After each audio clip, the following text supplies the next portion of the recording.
In this video, we are going to see how we can create a citation in Google Docs. So there is a pretty straightforward option in Google Docs to create the citation. All you have to do is just hover the mouse anywhere and click on the tools, and wherever it says citations, click on that.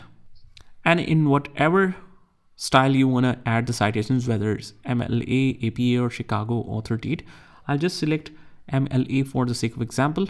And basically citation is used so that you can refer a quotation to an external author, refer to a book, or refer to a website where that particular sentence, quotation, or word or knowledge is taken from.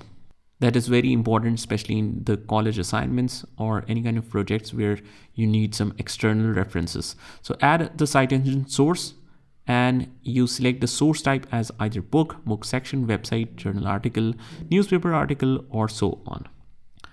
So let's just select the website for the sake of example, access by the website, and you can search it with a URL.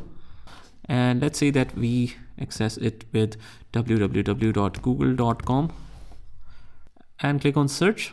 But here, obviously, it doesn't include that information which is mentioned here. So it is shown as missing, but just click on continue. This is just for the sake of example to use it as a URL. Click on continue. And you can also fill in all the details like the publisher name, published date, and all the published year and so on information.